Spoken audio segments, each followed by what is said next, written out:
Hospitality Meets is brought to you by RotaCloud, the simple workforce management software for hospitality teams. RotaCloud lets you create and share rotas, record attendance, and manage your team's annual leave, all in less time than it takes to make a brew. It can also make life easier for your staff, allowing them to check their rotas, request holiday, and even pick up extra shifts, all through the RotaCloud mobile app. Find out how much easier managing your team can be by visiting rotacloud.com/Phil and receive 2 months free plus VIP onboarding to help you hit the ground running, just in time for that festive rush. Welcome to Hospitality Meets with me, Phil Street, where each week we take a light-hearted look into the stories and individuals that make up the wonderful world of hospitality. Today's guest is Matthew Jones, founder of the purpose-driven Bread Ahead Bakery and Baking School. Coming up on today's show, Matthew reminds us what inductions used to be like. Here's your apron, here's the locker, there's the changing room. Yeah, there's the pans. Good luck. Phil highlights one of his major strengths. I am a heavy sleeper. And Matthew highlights if it's good enough, people will do anything to experience it. Once a table of 4 came down and we didn't have space, so they sat outside and ate their meal in their car. All that and so much more as we chat through Matthew's quite incredible journey so far. Matthew does not pull his punches in his story and he gives us the warts and all version, but there's no doubt in my mind that this is ultimately one very inspirational story. Enjoy. And a massive Hospitality Meets welcome to Matthew Jones. Good morning. How are you? All good, actually. Yeah, great. Lovely to be on the show. Yeah, thank you very much for agreeing to come on. And we were actually introduced by somebody else, and admittedly I had not heard of your story beforehand, but now that I've kind of done a little bit of delving into it, I've been massively excited about having you on, because I think from the outside looking in, certainly feels like you are a bit of a success story, but I also know that journey has not been just one wonderful straight line upwards, so I'm sure there's a lot of colour in your journey that people will take power from. Yeah, there is, and I mean, I get it from the outside. It probably looks very different than it does from the inside. So, thank you for the opportunity to sort of explain kind of where I'm at. It's been a journey. I mean, it's, I suppose, really all about food. My life was very much a food journey with lots of spice, let's say, thrown in there. Yeah, very good. Well, just tell the world what it is that you currently do. Yeah, so right now I'm the owner, the founder of a bakery called Bread Ahead Bakery. We're based in Borough Market. We have a few sites around London, 6 locations around London. And we really specialise in, let's call it indulgent baking. So really tasty, old school, old fashioned, proper gear. Good sourdough bread, good donuts, good sausage rolls.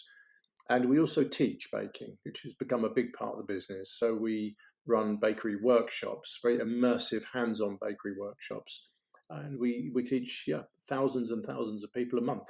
Yeah, well, I mean, this is something that my wife and I talk about. And we were probably one of those couples that in the midst of lockdown gave baking a crack, let's put it that way, and then quickly realised that actually there are people out there who can do this way better than us. So we'll just pay them for their bread. Yeah, I mean, it's a craft, so it's often people sort of do get a bit disheartened when the first loaf of bread or the first croissant or the first cinnamon bun they make is not a perfect, polished item. And that's completely normal. It takes loads and loads and loads of skill and attempts and tries, a bit like painting or plumbing or, any of these crafts. You don't just do it once and get it. And that's been... it's very important for us to help people on the journey, to improve. It's a life skill, and you're not born with that. It's something you need to learn. Yeah, absolutely. Excellent. Okay, well, we'll get into more about Bread Ahead later in the discussion. But actually, what I really want to do is go all the way back to the beginning. And how did you kind of get involved in the hospitality scene in the first place? Yeah, so I was a very industrious child. I grew up in Sevenoaks down in Kent, and in the 70s, I was born in 1969. So in the 70s, I was always surrounded at school and in my family with creative people. So people were always making stuff, be it woodwork or DIY or painting and doing things.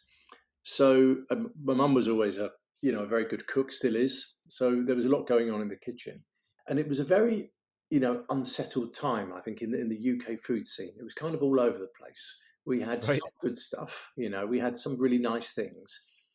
And we knew what nice things were. We knew what a good sausage roll was, and we knew what, a nice fruitcake was. But then we had these insanely disturbing things that appeared on our diet, pot noodles and bachelor's cup of soup and all those frozen mini pizzas. it was, it Basically, just describing a student diet right there. yeah, but the whole thing just went off piste. It's like, what happened to our food culture? It's like it just went. It took an acid trip. I mean, it was. How is this even legal? It was madness, really. Sort of contained madness happened in the food industry when it got industrialized. And I guess us lot, the general public, were the kind of you know we were the ones who suffered really from the giants, the food giants, especially in the UK. It was a pretty disturbing time.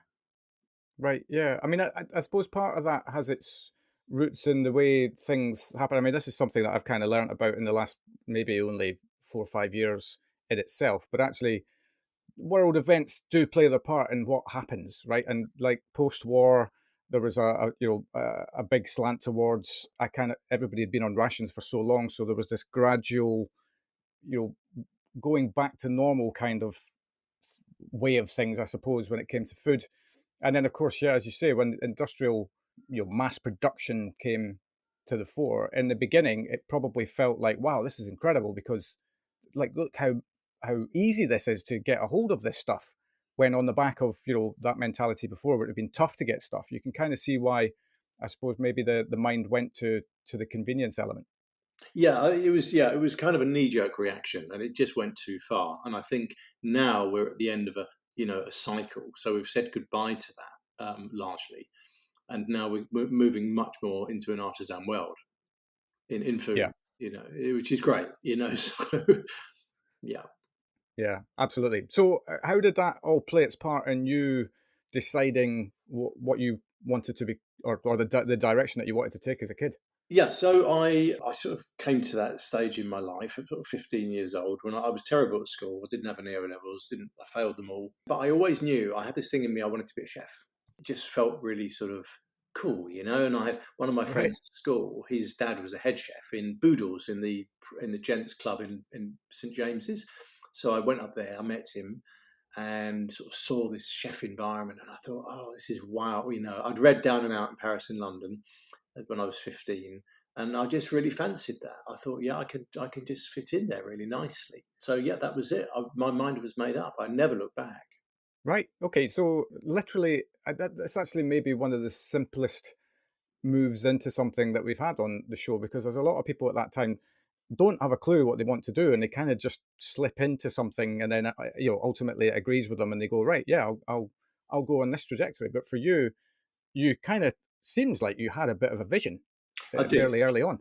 Yeah, I did. I knew exactly. I was really fortunate, and yeah, a lot of my friends were in that place at school. They didn't really know what to do, so they went off to university and studied these sort of stuff. I was really focused from day one. I landed on my feet. I found a youth training scheme placement in a place called Thackeray's House in Tunbridge Wells, which at the time was a proper restaurant. It was an amazing creative world where everything was done properly, stocks and sauces, and every fish came in whole, and nothing. We didn't even have a freezer. Right. So I was kind of, yeah. I remember I left school in what I think it was July, August of must have been '86, and then '87 September, October, boom, there I was in this very grown up world. It was actually just before my 16th birthday. I was in this very grown up world of chefs, of adults, these grumpy men, quite unpleasant. I mean, they were, hardcore people. I can remember them so well. There was Gordon Malcolm, there was Nigel Ramsbottom, Bruce Wass was the head chef, Aidan Watts was the restaurant manager, and they were really intense people. It was just I look back at that time in my life, and it was so exciting. Every day I was discovering new things. I learned how to make puff pastry from scratch. I learned how to peel quail's eggs, and get them soft boiled inside. And there were so many little details. We made all of the canapes, all of the petit fours were made each day. The chocolates, and I just absorbed it like a sponge. I was so immersed in that restaurant for 2 years of my life, and it really kind of grounded me, and that's still in me now. I can, Right. yeah, I can honestly feel I can close my eyes and I'm in that kitchen. I can smell it, I can touch it, I can see it, I could remember the herbs and the tarragon and the dill and the chervil and all these amazing foods that I'd never seen before. Foie gras and duck, and it was, yeah, extraordinary. Yeah, yeah, absolutely. And what I really love about that is that you at the beginning of that story, if you like, in terms of this, this first start in your career in hospitality, you spoke about working for hard, grumpy men, right? Yeah, Um, but that's not the overriding thing that you remember. Like it's the sensory experience of yeah. and all of this learning potential that you had. Really interesting because I think definitely of that generation, that era. I think it's everybody kind of knows that kitchens were tough places to be, for many different reasons. Yeah, you had to just get on with it, you had to just toughen up. I mean, and there were plenty of guys who didn't make it, plenty. I mean, I can remember just in the first week I was there, people just leaving all the time, and they didn't leave nicely. It was, get out of my kitchen, sort of, Right. Yeah. It was, you're not welcome here. If you don't, you're either going to get on board with this, which means you're always on time, you're always ready. It's yes, chef. You don't chat back. This is an environment where or the only thing you need to do is deliver. Yeah, learn and deliver, I suppose. Yeah. In your case, was there any moments yourself where you thought I don't need this in my life, or were you very very focused on the learning experience and where this could take you? There probably were moments, but to be honest, I kind of blurred them out because I just was focused on my career, and I very quickly learned the ropes of the industry. For example, you always do a minimum of a year when you work in a place. You want to build your CV, you want to get the Michelin stars on your CV. You just have to do that. So it was almost like being in a rugby match. You just eye on the prize. You've got to get that ball down the pitch. It was the only thing that mattered. Yeah, nice. I like the analogy because there's actually it's kind of a that environment as well in that kind of kitchen environment is a good analogy for life, right? I mean, they're tough places to be. They're going to challenge you, but actually walking away from the challenge is not necessarily going to serve you well. It's not never going to be the answer. You've got to face it, and you've got to Yeah. deal with it, and you've got to just, however tough, and really, how tough is that?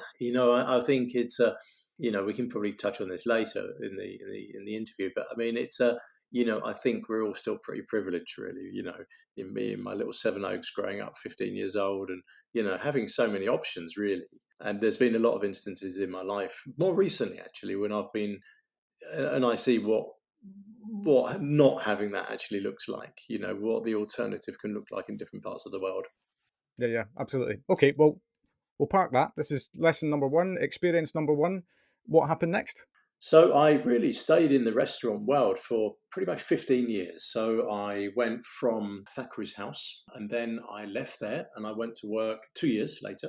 I went to work in a place called Gidley Park Hotel down in Oh, Catford, nice. Devon. Mm. Yeah, yeah, yeah, yeah. And that was an extraordinary place. It was run by the Hendersons, Kay and Paul Henderson, who was a really eccentric American guy. He was such a character, like an American version of 40 Towers. The head chef was Sean Hill, who was or still is a real chef. He's in the kitchen. He's got a very small menu. He just does 6 things, but he does them incredibly well. It was a institution, an extraordinary, extraordinary place to work. And that was the first time for me. I mean, I was 18 when I went there, and I lived away from home. We all lived upstairs. It was all the chefs lived in the attic, basically. Um, Right. Worked 6 days a week. You just got on with it. It was very basic. The kitchen was, in the pastry kitchen there, they just had a domestic oven. It was, Wow, wow. But churning out high caliber food. yeah, Michelin. It was the first time I worked in a Michelin environment. It was a brilliant place to work. Yeah. Right. And were you a pastry chef at this time, or were you still kind of finding your General kitchen. Feet. I mean, the way it worked in the smaller Michelin restaurants at the time, you had, desserts and starters were sort of combined as one. So you had a Right. set Okay. that was starters and sweets, and that was how it was. And I kind of always had a leaning towards pastry. I think it was just in me. I just really liked it. I like making puff pastry, especially. I was fascinated by making croissants because we didn't have croissants in the UK in the 80s. Didn't know what they were. They were God. something we had on holiday. You know, Right. and discovering how to make a croissant. That was an amazing thing. This combination of lamination and yeasted in the same product. There's a load of variables going on there. You need to really get it right. Mm, So learning those things, I was only 18, 19, and it was just wonderful. So I stayed at Gidley Park for a couple of years, and then moved up to London. I kind of had this thing. I just wanted to be back in London. It just seemed like it was just calling me. And the next place I worked in was a restaurant called Bibendum in the Michelin building, which was at the right. time Simon Hopkinson, and that was a really different world. It was really grown up. It was really proper. It felt just suddenly like, wow, I've gone to university here. I was at sort of high school, and Right. it just felt really tough, strict. Right. So it was the discipline. Everything and everyone has their place, and this is the thing that you do, and you do it well, and that's Yeah, kind of it. there were no blurred edges in that kitchen at all. It was, very regimented. Your shoes had to be shiny. You get sent, otherwise you get sent home. You had to have a shave. You get sent home. No talking in the kitchen. Get sent home. It was Simon was, he was an extraordinary man to work for, and Yeah. so focused. He used to just like roasted chicken, and he was just like he was so incredibly obsessive and focused about the color of the skin. It had to be perfect. It was an extraordinary restaurant. Yeah. Well, yeah. I mean, probably at the front end of the culinary scene of that time in London, it would have been absolutely been in the conversation. Yeah, it was. And I suppose what really stands out as well at that time, it was the team in the kitchen. It was just full. So all of the guys who worked at that time, it would have been 1989, 1990. So there was Matthew Harris, Henry Harris, Jeremy Lee, Phil Howard, Bruce Paul, Ian Bates. So all of those guys have gone on to do their own thing now. There was David Burke. There was, Earl Cameron. I can remember it again like yesterday. It seemed we were so tight, as a team, Yeah. and it was again, well, very similar to all of the restaurants I worked in. It was just it was brutal. It's an Yeah. environment so unforgiving. It was, yeah, there was Yeah. shouting. It was, there was hard. It was a hard, grown up environment. Yeah. Which I suppose that, at the end of the day, you don't want to advocate for shouty bullying, all of that kind of stuff that has been quite widely reported down the years. But I was talking to somebody about this the other day. We need to be very careful, I suppose, about blurring the lines between difficult and bullying and shouting and all of that. Doesn't mean that a difficult environment has to be any of those things, but also, like we were talking about earlier on, walking away from difficult doesn't serve you well. And actually, you highlight everybody that worked with you in that kitchen who have gone on to do their own things are probably grateful for that experience because they persevered. They realized this was going to test them. This was going to push them into places that they didn't know that they had within them, or certainly they wanted to explore that part of their psyche. Yeah, it was of the time, I suppose, and because everybody Yeah, kind of behaved in the same way, we gave as good as we took. Yeah. I mean, it was probably unnecessary, but it was what it was, and the world's moved on. But it was, we didn't have inductions when we started in a business. Now you have a full day or week of inductions into a business, explaining the culture, explaining all of the sort of the little bits and pieces that make a business tick. We mm, didn't have that back in the 80s. You were just thrown in. You just yeah, got on with it. Here's your apron. Here's the locker. There's the change room. yeah. There's the pans. Good luck. Yeah, I'll see you on the pass for your first dish. Yeah, Yeah, don't be late. yeah, and shine your shoes. Yes, Yeah. yeah. Brilliant. No, but yeah, as you say, of the time. So what what can you do, right? I mean, you either run away or you get on board and you crack on and see where it takes you. Yeah, exactly. Those are the two options. There was kind of nothing else. Yeah. Yeah, yeah, absolutely. So, how long were you there for? Year and a half.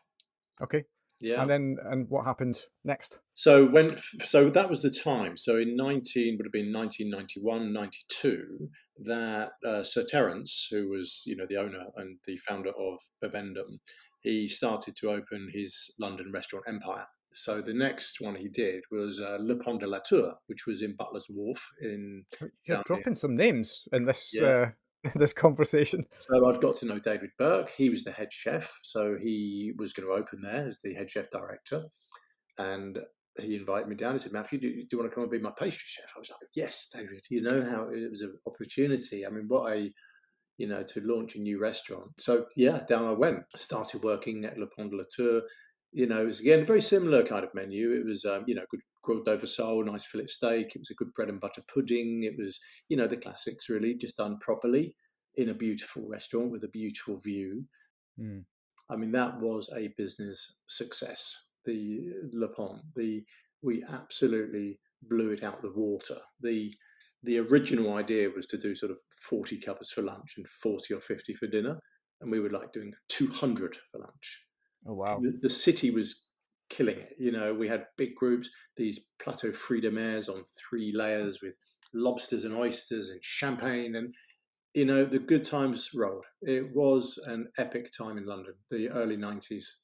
Well, that's probably maybe the point where things were beginning to turn, right? I mean, I think we again spoken to this about so many people over the years that maybe in that time London was still seen as a little bit of the laughing stock of Europe when it came to cuisine, maybe mainly from France in that regard. But actually, the tide was turning at this point, big time. There was Yeah. a lot more focus Yeah, on. suddenly it was happening.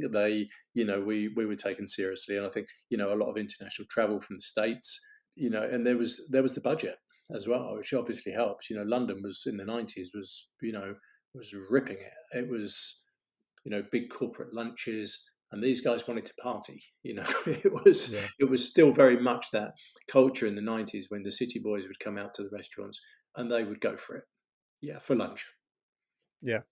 Lazy lunches can't be a lazy Long, lunch. long lunches, and mobile phones started to emerge, and yeah, they could all sort of be a bit more loose how they worked. Right.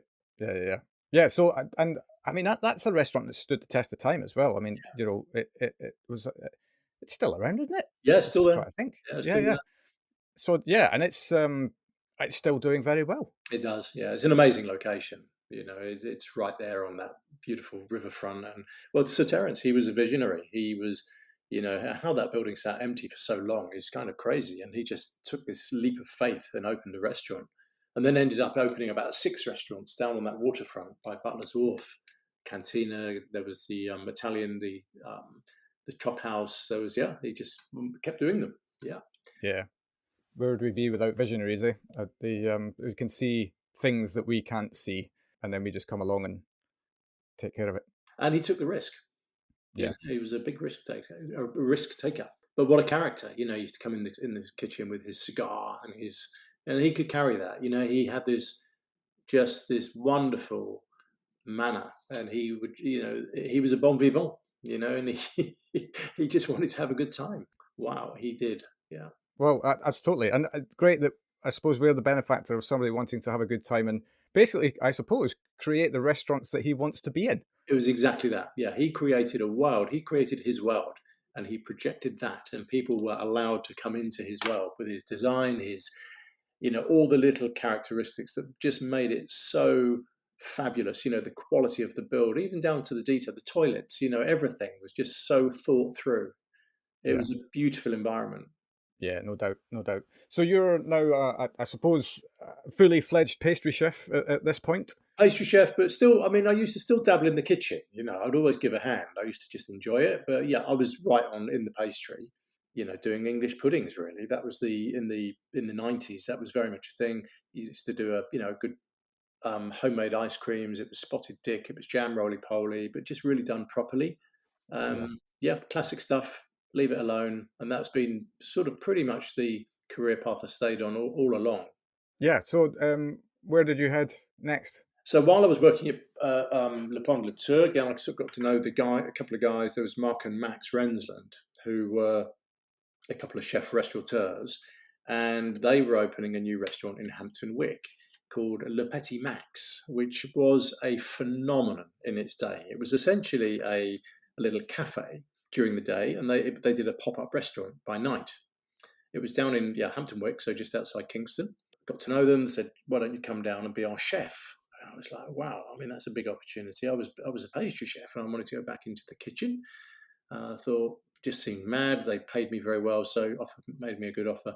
So I went down there, and again, it was one of those places. It just went bonkers. We opened for about a month, and then Fay Mashler came down and gave us this phenomenal review. We got 3 stars from Fay Mashler, and my crème brûlée got mentioned in the Evening Standard, Matthew's crème brûlée. And that, Right. I can remember it. That it gave me goosebumps. It was the first time I'd been recognised as a person, named. And that it meant so much. Because Faye was and is a legend. If Faye comes into No your doubt. Yeah. restaurant, she can make or break it, and she made it. I mean, the phone did not stop ringing for literally 3 months. Wow. You could not get in the restaurant. We were doing double bookings, so we did a 7 o'clock and a 9 o'clock, 6 days a week, closed on Mondays, and Sunday lunch. It was unbelievable. We had one solid top stove. We had a little char grill. We had a couple of fridges out the back in the garage. It was BYO, so people just brought their own booze. And again, it was just an amazing thing to be involved with. Mark and Max were just they were French cooks, really. That was their thing, of just classic French bistro cooking, Lyonnais cooking. Really classic, nice foie gras terrine, little plateau fruits de mer. It was very simple, saucisson lyonnaise with lentils. It was really simple. It was a mad place. Sadly, Mark is no longer with us. He died a few years ago, but Max is still around and still a very good friend, actually. So it was a crazy time. How we managed to serve like 60 or 70 covers a night from a restaurant that was about the size of a sort of domestic kitchen. And these little tables all cramped together. Sometimes we used to double book tables. I remember once a table of 4 came down and we didn't have space, so they sat outside and ate their meal in their car. It was literally on their laps in the car. I mean, My it God. was, and they loved it. They were like, "We just want to have this food," And there Yeah. was such a buzz around that restaurant. Really, it was just extraordinary. Yeah. I mean, I suppose it also highlights like if you do something really, really well, people will always come. They will Yeah, always find what you're doing. totally. Simple menu, simple, good ingredients, and stick to it. And just honor that and leave it alone and just keep doing it. And that was the mantra, and it just worked. Yeah. Yeah. I definitely don't think we've had anybody eat their dinner from their car on this show before. That's definitely a new one. Yeah. Yeah. It was the Yeah. sort of drive through experience of, crazy. Yeah. But, Yeah. Yeah. Bistro drive-through. yeah. Why didn't it take off? um, so Yeah. then Big after long doing queues. Betty Max, I did a year there, year and a half. And again, I just wanted to get on the move. So I went to work for Phil Howard at the Square. That was the old Wow. Square. So before, I mean, the Square restaurant isn't there at all anymore. But it was when the Square was in St James's, so the old one. So I went there, worked as a pastry chef. I wasn't there long. I worked there for about 6 months. That was a crazy time. Yeah, Yeah. Well, Phil's been on the show and actually spoke about how intense it all was back then. yeah, Um, yeah. yeah. And that was probably the most intense. That the juncture when the Square moved from being in St James's up to Berkeley Square. I was there at the St James's part of the journey, and it's probably better for the listener that you listen to Phil's version, because it was just madness. There were no uniforms. It was almost anarchy in the kitchen. But somehow, well, Phil he's an incredibly gifted chef, and he was able to always just put the food on the plate. He could do it. He delivered. He delivered every time. And it was just one of those extraordinary sort of moments, really, in cooking sort of history, you know. Yeah, yeah. I remember him talking about. It blew my mind that I think he was something like 23 years old or something like that when he took that on or started it, or so he was like super young, like way younger than I could ever contemplate doing anything like that. And I suppose the key thing. How old would you have been around that time? 22, 23. Sorry, so similar.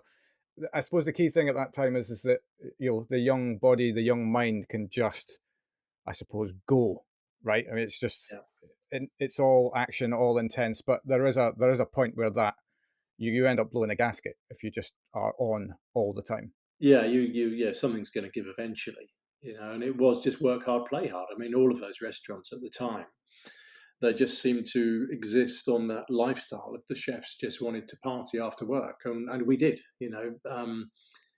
big time. You know, there was always just a reason to just go out after work, and it didn't matter if it was 2 in the morning, we'd find somewhere, and Yeah. then you'd crawl Today's back reason it's Tuesday. Let's go out on a Tuesday. That'll in, yeah, do.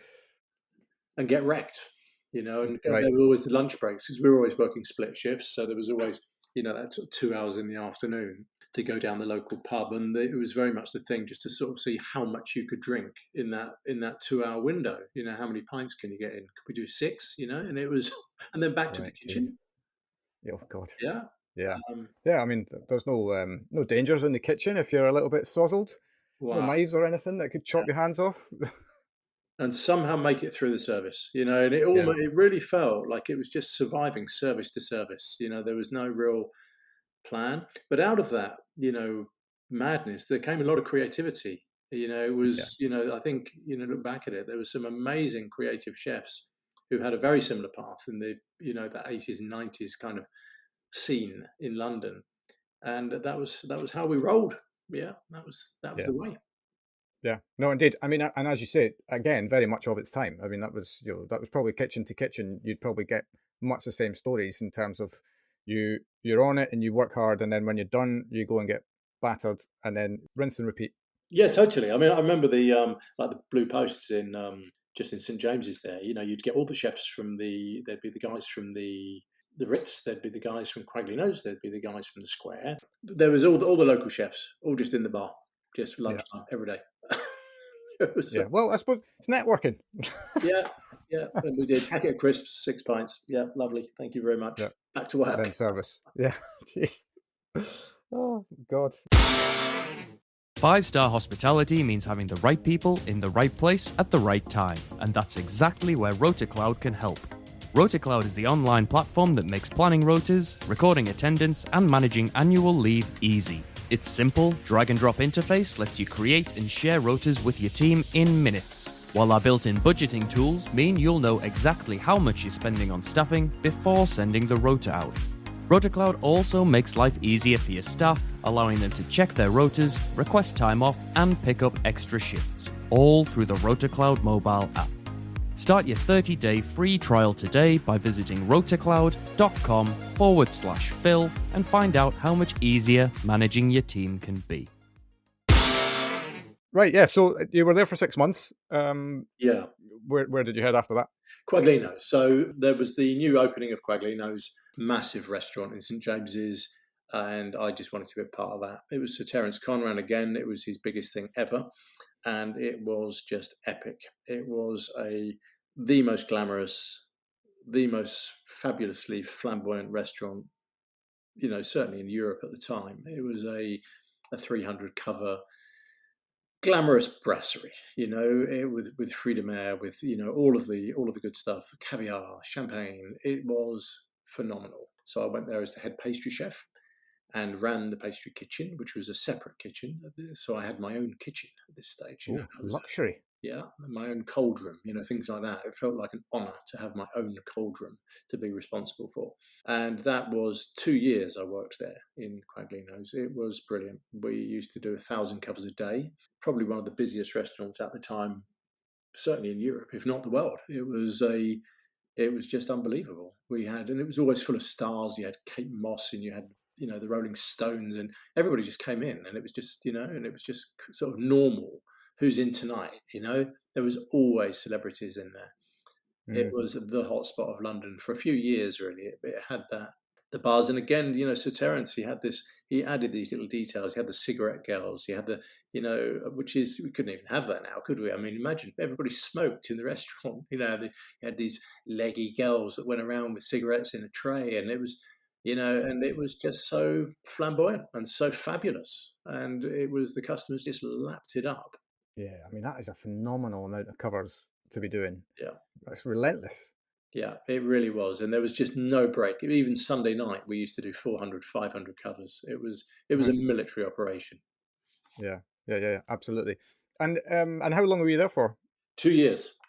Yeah, 2 years. I loved it, actually. It was, I love working at Quaglino's. It was going, there was Martin Webb, there was John Turode, there was Paul Wilson, tough boys in the kitchen, real tough kitchen. But somehow I just loved it. Yeah, and I suppose your first official role as head pastry chef with your own space, were you getting creative license at this point? Or Yeah, did you I could do the menu. I could create my own stuff. I used to do, I wrote the menu. Yeah, created daily specials, made all the ice creams for every service, made, all of it, ran the whole thing. Right. And what do you think it is about the pastry section that sounds like a band, doesn't it? The pastry section. Yeah, there we go. What do you think it is about pastry that really resonated with you? It's hard to say. Just found satisfaction in it. I just found it. Just enjoyed the process. I enjoyed the touch, the feel, the smells, the way we. It's really difficult to say, but I just connected with it. Right. I always feel like because actually in my own domestic kitchen, of which I am a god, of course, but when it comes to pastry stuff, I leave that to the wife. She finds it quite meditative, if that's the word. Do you think there's some merit in that? I mean, there is. It's like you can be in a meditative state to, create something amazing. Yeah, I mean, I can, once you learn the job, you can kind of zone out a little bit, and I can, if I'm now rolling croissants, I can roll 13 croissants in a minute, and I can do that while I'm thinking about something completely different, and it's a really nice thing to do. But like if you're rowing or if you're, you just kind of drift away, and you've got your pace set. You can, or if you're cycling or doing any sort of training in the gym, sort of cardio base, you get into your zone, and then you can just, you can let your mind drift a little bit. And I really enjoy that. But you've got to master it first. You've got to get really good at it before you can do that. Yeah. 13 croissants in a minute. Yeah. I mean, yeah, you talk about craftsmanship. I mean, that you don't just arrive there on day one, do you? No, it's a few years to learn that. Yeah, absolutely. Great. Well, Quaglino's, what happened next? Then it was actually my last job was working at Mezzo. So I left Quaglino's. It was another Conrad establishment.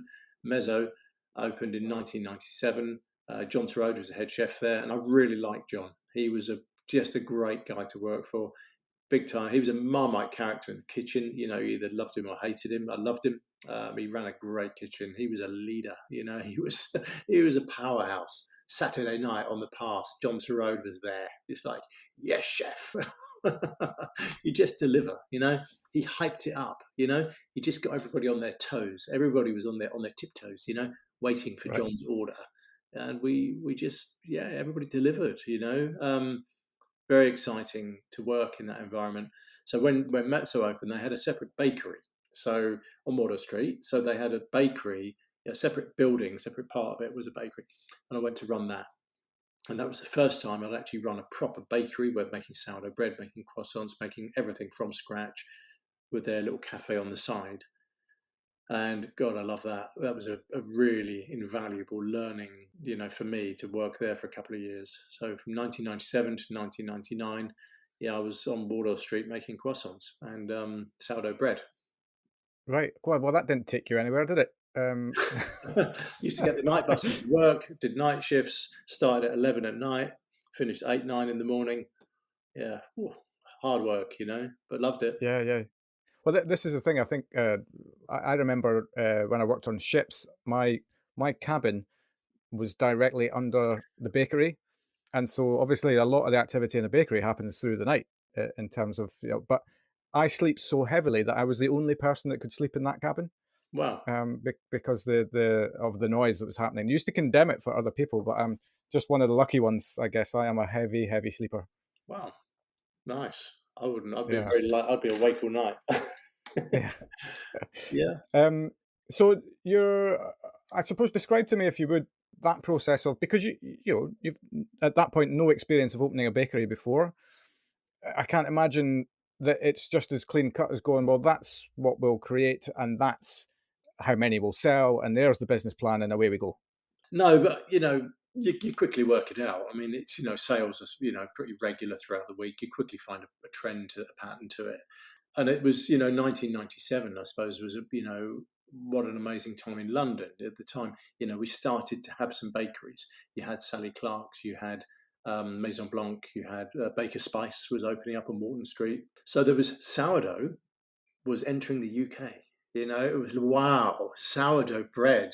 Yeah, And you had companies like Neal's Yard Dairy, like Monmouth Coffee, who started to sell sourdough bread in their cheese shop. And, so they had the right customer base, people who wanted decent cheese and decent coffee and decent stuff, proper food, yeah, And it was while I was at Mezzo that I started to get to know about Borough Market. So there was this thing called the Food Lovers Fair, opened in 1998, run by Henrietta Green, down at Borough Market. And it was essentially a collective of artisans. You had Ginger Pig, Brindisa, Monmouth, Neal's Yard Dairy, Turnips.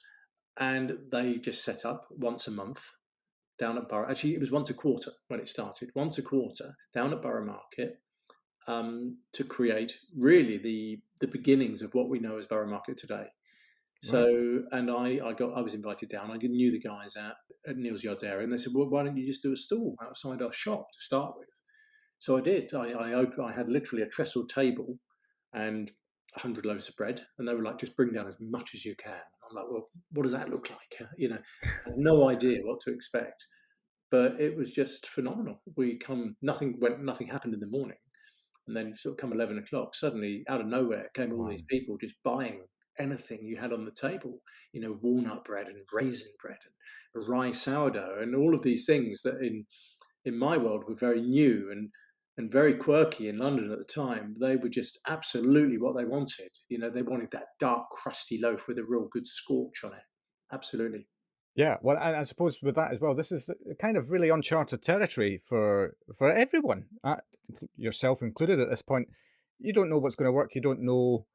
Well, as you say, I'd imagine there was a couple of sweaty moments in the morning when nobody's turning up. We're thinking, what have we done? We've just like created all this products that nobody's interested in. Yeah, yeah. I mean, but it does seem to sell. It seems to be very regular. I mean, even now, funnily enough, I mean, even now, all these years later, I do occasionally go down to Borough Market. I'm there on, say, Saturday morning. We're setting up the stall.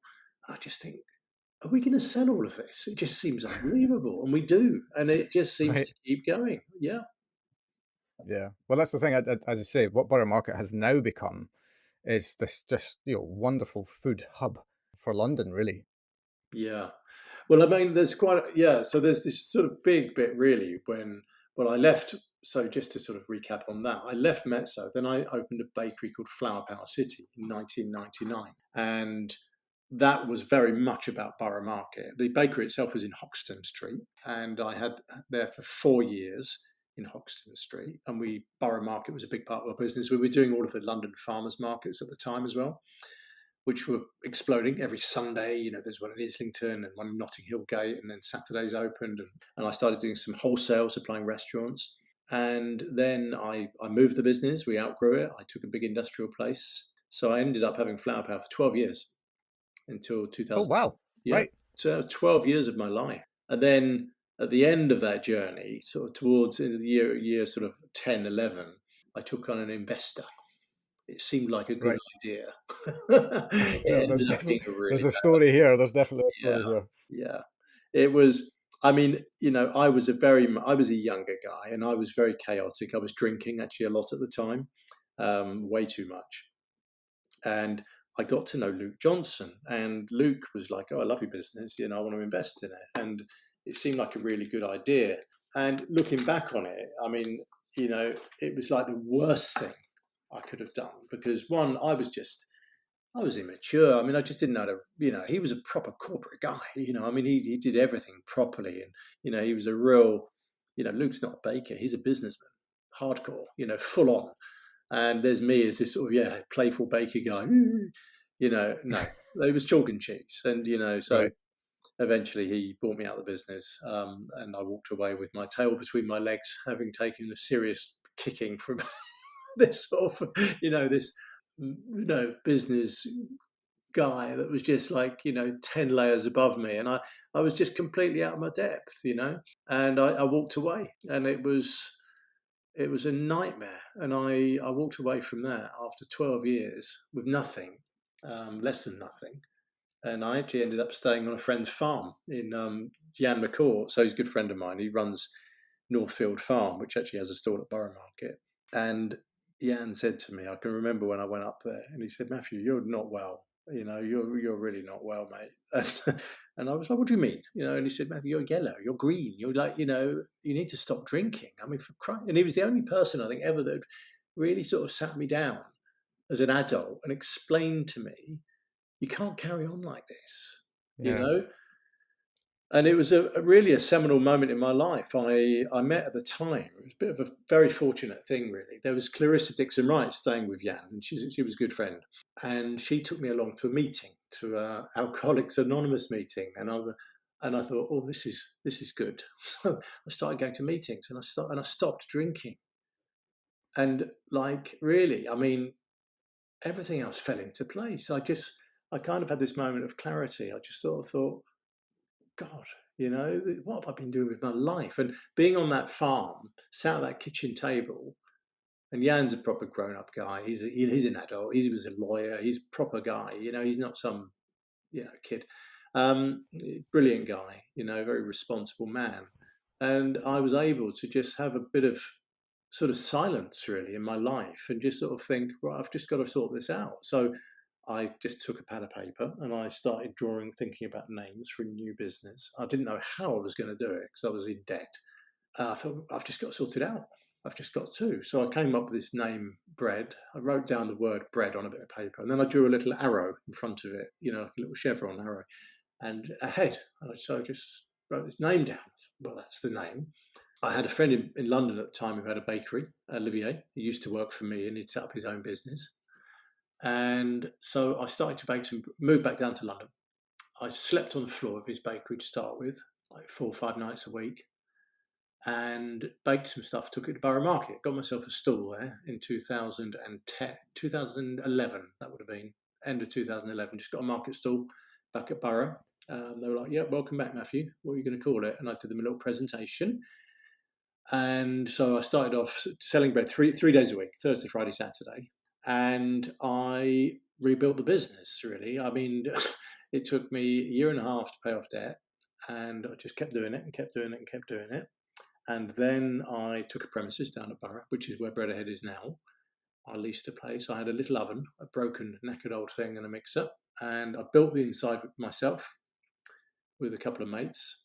I had a very, very limited budget and lived around the corner, got a flat.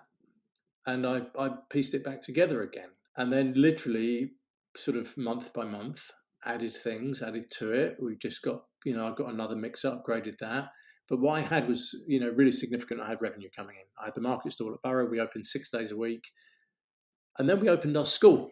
So in 2014, I'd always had this thing about teaching and doing courses for people. And we opened the bakery school. So we did an introduction to sourdough baking, like a 3-hour course.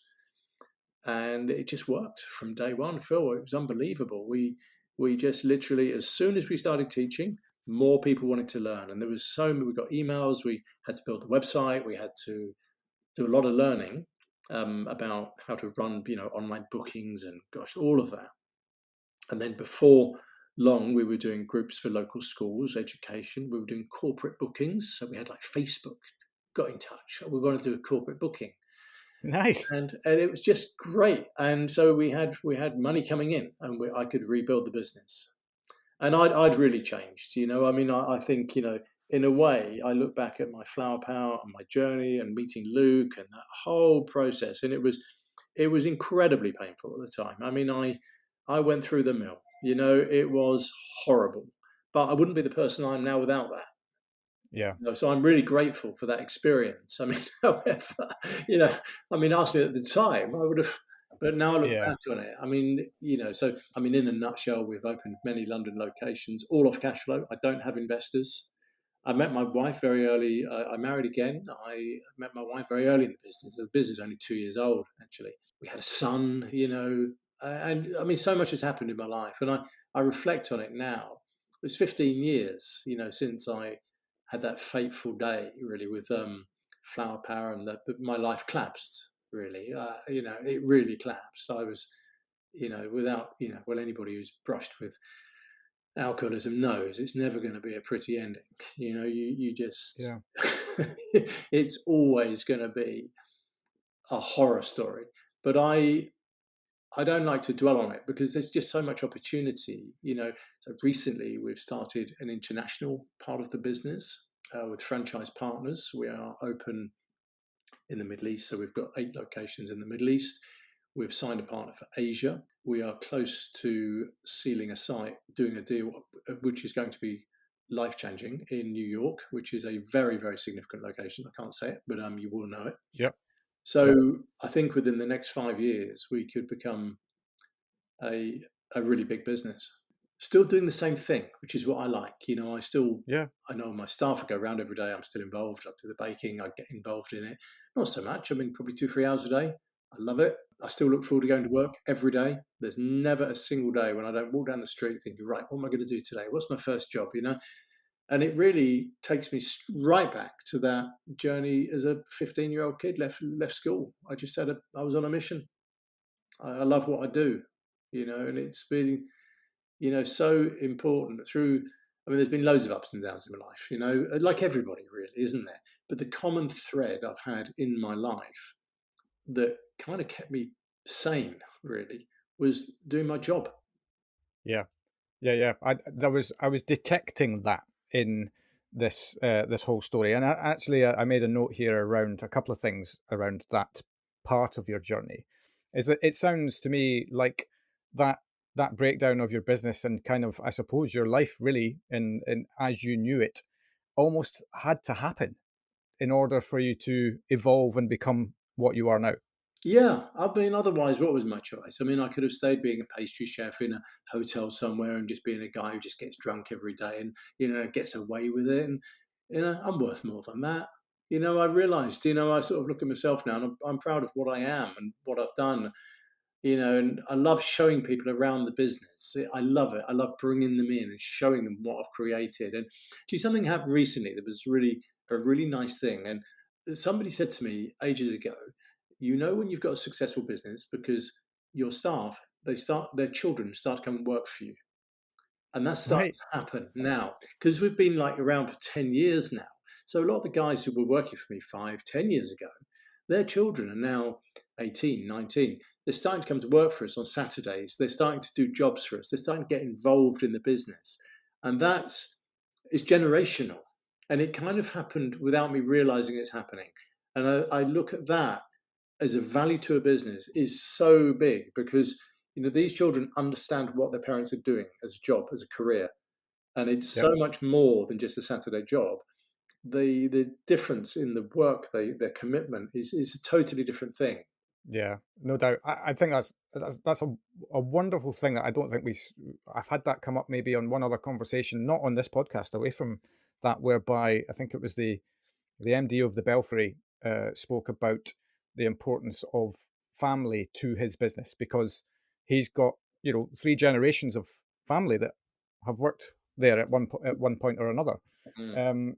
And it's a different mindset, I think, when there's that understanding of what's come before and what it is now and where it's going next, and all of that, and the community and the family in which you hold within your business are a massive part of that.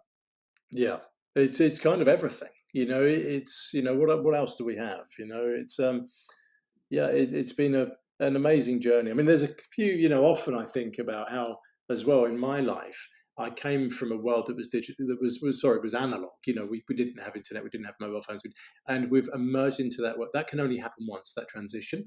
And us sort of guys in our 50s, we experienced that. And it's a very, very unique thing, because I think what's critical is we're not dependent on technology. We still know how to sort stuff out without it. I can fix stuff. And it's a different way of thinking. And I'm incredibly grateful to have that. I'm good at fixing problems. And it's, you know, been so valuable to have that as my, you know, in my toolbox, really, to. Yeah. And I think, you know, as well, there's, you know, I'm incredibly grateful that with my my alcoholism and addiction, I was so fortunate that I dealt with that when I was 40, you know, and there's never the right time, but I'm incredibly grateful now, because I had enough of my life left. I could do it again, because heaven forbid, look, I'm so far away from that now, and I wouldn't want to spend one day in the place I was, not for anything. Yeah. You know, it was awful, and I normalized it. I kind of just got used to sort of this self-abuse. It was crazy, and it is what it is, you know. But what I do know now is that I would not replace my life now for anything. Yeah. Well, and what price on that, right? I mean, There that's the isn't one. dream. There No, is no price. no, Yeah, indeed, absolutely. yeah. I made a note, and this might be reading way too much into this, but a note of when you talked about how the name came about. I'm always fascinated as to how entrepreneurs come up with names of businesses, because I actually think it's one of the most difficult things of any business is to come up with the name. But actually, the word ahead, do you think there was part of your psyche that was just that word came in because it's now about what comes next? Totally. Or am I right? Okay, so I haven't just filled in my own blanks. I had to change something in my life, and what's next? And I did, and it was because there was nothing left of the old person, you know, or of the Yeah, old business, or of the old. It was ground zero, you know, and I had to make something new. And I had the skills to do it.